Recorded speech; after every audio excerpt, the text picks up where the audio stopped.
Hey guys, welcome to the first video about book reviews. And in this series we're going to be reading some book reviews and as well as making my own.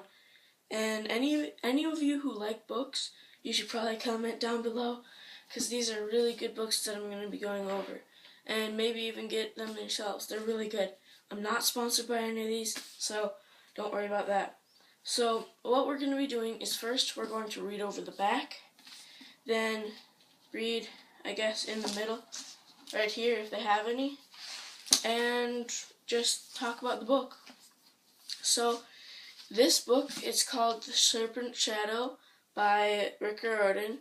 It's like one of the best books ever. It has a really in-depth plot and it's part of the King Chronicles. It's like the third one, I think. Yeah, it's book 3, but it's one of the best books ever, in my opinion. Riordan, James Patterson, those are really good authors. You should definitely check them out. So, let's read the back then. Praise for the King Chronicles by Riordan. The Red Pyramid, Book 1. Once again, Riordan masterfully meshes modern life with mythology and history, reinvigorating dusty artifacts such as the Rosetta Stone, revitalizing ancient Egyptian storylines. The Los Angeles Times. Well, that's definitely true. I like how they talked about the ancient stuff, because that's really a big play in these books. And most people don't even give a second thought to our ancient things, and when they reference it in some subtle way, and if you know those references, they're like, oh yeah, oh, that's so hilarious. So pretty much things like that. This tale explodes into action from Chapter 1. Readers pining for Percy Jackson will find new heroes in Carter and Sadie Kane. Definitely. And that's by Kirkus Reviews. That is definitely true because Riordan makes the best characters. He makes them so funny.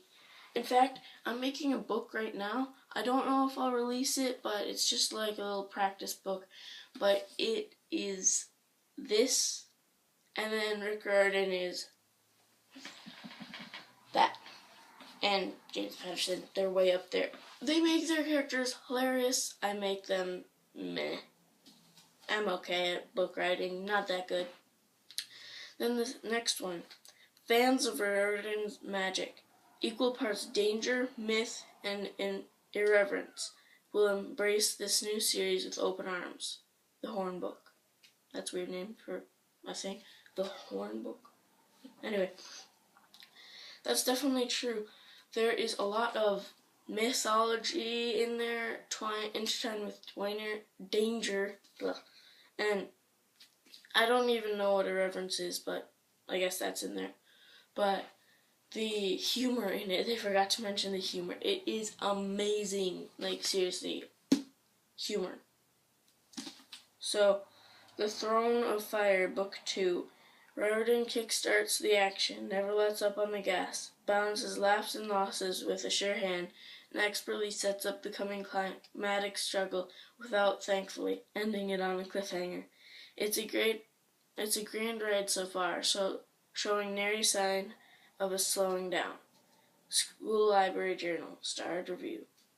Well, I think so too, because I am so glad he makes cliffhangers that are good cliffhangers and not so much that they just leave you hanging so tightly, and it's so hard waiting for that the next book, and which they come out like a year in between, so it's so hard to wait for those.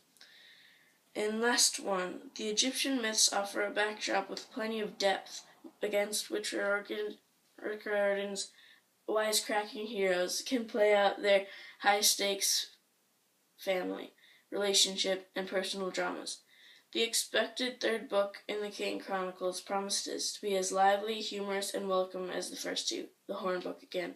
But these were about the Throne of Fire Book 2, not this one, so just letting you know. But yeah, I definitely agree. He's a great writer, balances everything out. Now let's get into the plot, shall we? When young magicians Carter Kane and Sadie Kane learned how to follow the path of the ancient Egyptian gods, they knew that they would have to play an important role in restoring order into the world. What they didn't know is how chaotic the world would become. The chaos snake, Apophis, is loose and threatening to destroy the earth in 3 days' time. The magicians are divided, the gods are disappearing, and those who remain are weak. Walt, one of Carter and Sadie's most gifted initiates, is doomed and can already feel his life force ebbing. Zia is too busy babysitting the senile god Ra to be much of help. What are a couple of teenagers and a handful of young trainees to do? By the way, I'm really sorry if I pronounce any of these things, because there are a lot of things from other languages that I don't really know, so if you have any help with those, put them down in the the comments below. There's possibly one way to stop Apophis, but it is so difficult that it might cost Carter and Sadie their lives, if it even works at all. It involves trusting the ghost of a psychotic magician not to betray them, or worse, kill them. They have to be crazy to do it. Well, call them crazy. With hilarious asides, memorable monsters, and even an ever-changing crew of friends and foes, the excitement never lets up in the Serpents Shadow, a thoroughly entertaining and satisfying conclusion to the Kane Chronicles. Well, that's been a book review on the amazing Serpents Shadow. Hope you guys liked it, and see you guys in the next video. Don't forget to subscribe. Bye!